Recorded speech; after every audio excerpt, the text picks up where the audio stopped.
Аудан бойынша 2018 жылдың 9 айында макроэкономикалық көрсеткіштердің орындалуы төмендегіше қалыптасты. Өнеркәсіп өнімі 9769 миллион теңге болып, өткен жылдың тиісті кезеңмен салыстырғанда нақты көлем индексі 107,1%-ді құрады. Өнеркәсіптің басым бөлігі өңдеу өнеркәсібінде 9 айдағы өнім 8050 миллион теңге немесе өткен жылдың тиісті кезеңмен салыстырғанда нақты көлем индексі 102,1%. Шағын кәсіпкерлік субъектілерінің өндірген өнімі мен көрсеткен қызметі 3085 миллион теңге, өткен жылдың осы кезеңімен салыстырғанда 104%-ді құрады. Шағын кәсіпкерлік субъектілерінің өндірген өнімі мен көрсеткен қызметіндегі салалар бойынша үлесі: өнеркәсіп 998,1 миллион теңге, үлесі 32,5%, ауыл шаруашылығы 201,6 миллион теңге, үлесі 6,5%, сауда 1475,2 миллион теңге, үлесі 47,8%. Басқалары 410,1 миллион теңге, үлесі 13,2%. Субъектілер саны 4404 бірлікті құрап, 8,2%-ға өсті. Субъектілердің 266-сы заңды тұлғалар, 646-сы шаруа қожалықтары, 3492-сы жеке кәсіпкерлер. Шағын кәсіпкерлік саласында жұмыспен қамтылғандар 8860 адам болып, өткен жылдың осы кезеңімен салыстырғанда 55 бірлікке артты.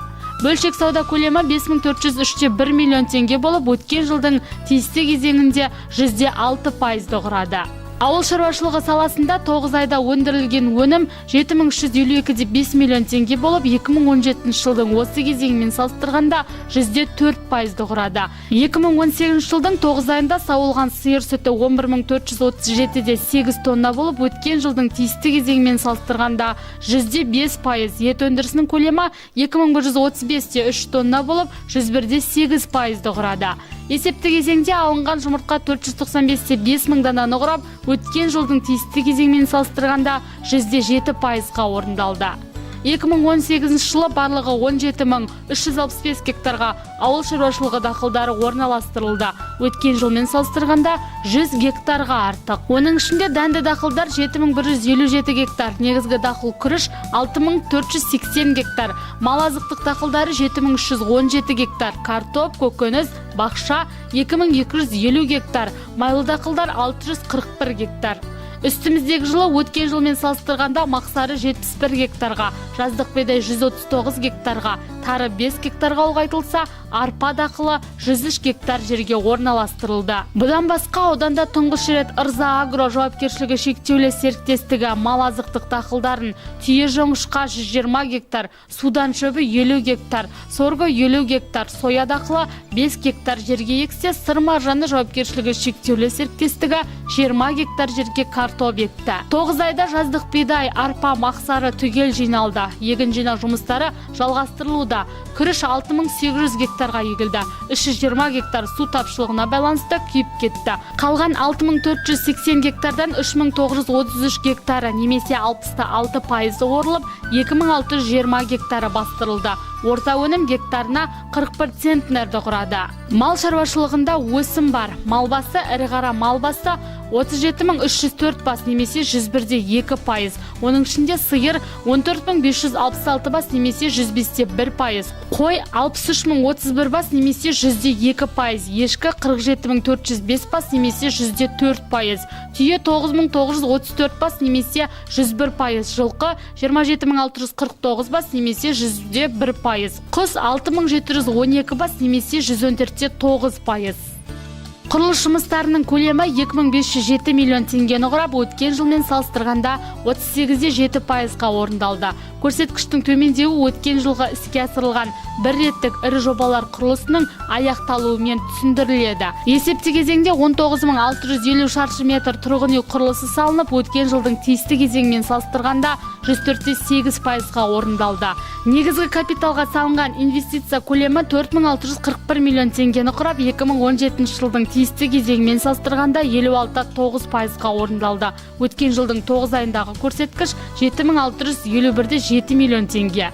Жалпы 2018 жылы негізгі капиталға тартылған инвестиция көлемінің өткен жылғы деңгейге жету мүмкіндігі аз екендігі айтылып келеді. Ауыл шаруашылық саласында 2018 жылдың 9 айында 13,4 миллион теңгенің инвестициясы тартылды. Ырза акционерлік қоғамы және сыр маржаны жауапкершілігі шектеулі серіктестігі 13,4 миллион теңгенің техникасын алды. Жыл соңына дейін шағын және орта кәсіпкерлік саласында жалпы құны 482 миллион теңге құрайтын 11 жоба іске асырылады деп жоспарланған болатын. Агрооптсервис жауапкершілігі шектеулі серіктестігінің құны 50 миллион теңге құрайтын көкөніс өнімдерін сақтайтын қойма салу жобасы. Жеке кәсіпкер Әбидің құны 10 миллион теңге құрайтын жылыжай салу жобасы. Жеке кәсіпкер Жұмахметовтың құны 60 миллион теңге құрайтын құрылыс материалдары дүкені.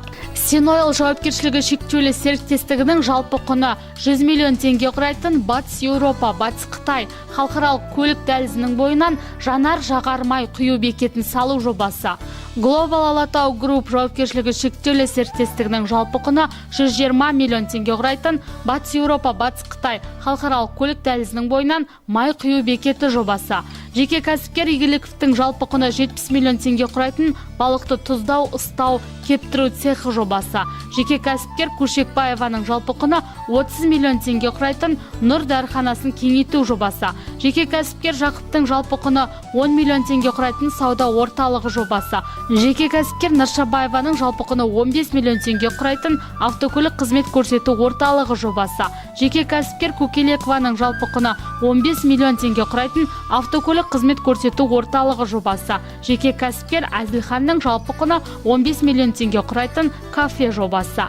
Бүгінгі күнге жалпы құны 197 миллион теңге болатын 4 жоба құрылысы аяқталып, пайдалануға берілді. 7 жобаның құрылыс жұмыстары жүргізілуде. Жыл аяғына дейін құрылыс жұмыстары аяқталып, пайдалануға беріледі деп күтілуде. Жұмыссыздық деңгейі 2017 жылдың қорытындысымен 4,9%-ды құрады. 2017 жыл жұмыссыздар саны 1745 адам, 9 айда жұмыс іздеуші ретінде 2050 адам хабарласып, 1019 адам жұмысқа орналасты. Ақылы қоғамдық жұмысқа 468 адам, әлеуметтік жұмысқа 95 адам, жастар практикасына 192 адам жіберілді. Есепті кезеңде 963 жаңа жұмыс орны ашылды, оның 950-і тұрақты, 13-і уақытша жұмыс орындары. Бюджет 2018 жылдың 9 айында бюджетке салықтар және басқа да міндетті төлемдердің түсімі 1 миллиард 228 миллион 205 мың теңгеге жоспарланып, нақты 138,2%-ға орындалды. Республикалық бюджетке 251 миллион 666 мың теңге, облыстық бюджетке 375 миллион 570 мың теңге, аудандық бюджетке 1 миллиард 75 миллион 727 мың теңге түсті. Бюджеттің шығыс бөлігінің орындалуы 2018 жылдың 9 айында 11 миллиард 726 миллион 890 мың теңгеге жоспарланса, нақты игерілгені 11 миллиард 524 миллион 600 мың теңге, немесе 98,3%-ға орындалды. Білім саласын дамыту мәселесі де бір сәтте назардан тыс қалған емес. Ауданда апатты мектептер мәселесі толығымен шешілген. Бүгінгі таңда 11 мектепте сабақтар бір ауысымда жүргізіледі. Оқушылардың білімін көтеру үшін қосымша сабақтар мен үйірме жұмыстарын ұйымдастыруға толық мүмкіндік жасалған. Мектептердің материалдық техникалық базасы да нығайтылып жатыр. Жалпы биылғы жылы білім беру саласына 9 миллиард теңгеге жуық қаржы бөлінді. Бұл аудан бюджетінің 48%-да. Ауданда 3-6 жас аралығындағы балалар мектепке дейінгі тәрбиемен 100% қамтылған. Басты міндет 3 жасқа дейінгі балаларды балабақшамен қамту жұмыстарын жалғастыру. Бұған байланысты мемлекеттік жекеменшік әріптестік негізінде жұмыстар жүргізіліп жатыр. Денсаулық сақтау саласына келетін болсақ, жыл басында жаңа аурухана пайдалануға берілді. Қазір аймақ басшысының қолдауымен құны 400 миллион теңге тұратын ангиограф медициналық аппараты алынды. Бұл аппарат қазан айынан бастап Қазалыдан бөлек көршілес Қармақшы, Арал аудандары мен Байқоңыр қаласы тұрғындарына қызмет көрсететін болады. Осындай қолдаулардың нәтижесінде ауданда жыл басынан бері ана өлімі тіркелмеген. Сәби өлімі өткен жылмен салыстырғанда 6 промиллеге төмендеді. 6 айда 686 туылым, 167 өлім тіркелді. Онкологиялық аурудан өлім жітім азайып отыр. Денсаулықтың басты шарты спорт. Есепте кезеңде тұрақты түрде спортпен шұғылданушылардың саны 21 мың адамға жетіп, 27%-ді құрады. Биыл спорт саласында жоспарланған жұмыстарды атқару үшін бюджеттен 69 миллион теңге бөлініп жұмыстар жасалуда. Мәдениет саласында да жоспарланған жұмыстар атқарылып келеді. Мәдениет ошақтарының материалдық техникалық базасы нығайтылып жатыр. Биыл осы жұмыстарға 12 миллион теңге бөлінді. Сондай-ақ бюджеттен 7 миллион бөлініп, Ақсуат ауылынан жаңа ауылдық клуб салу үшін жоба сметалық құжаттары әзірленуде. Аудан халқының 26% жастар. НИИТ санатына жататын жастардың саны 61 жасқа азайды. Биыл мемлекеттік жастар саясатын жүзеге асыруға 5 миллион теңге қаржы бөлінді. Бұл қаржымен жастар арасында мәдени спорттық шаралар, акциялар мен семинар, тренингтер ұйымдастырылуда.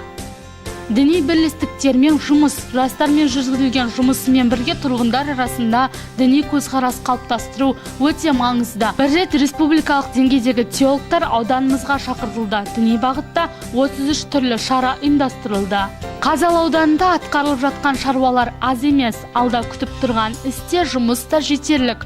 Уақыт ағымынан, заман көшінен кейіндеп қалмас үшін осы міндеттерді тиянақты жүзеге асыруға барлық мүмкіндіктер бар. Алдағы уақытта осы бағыттағы жұмыстар жалғасын табатын болады.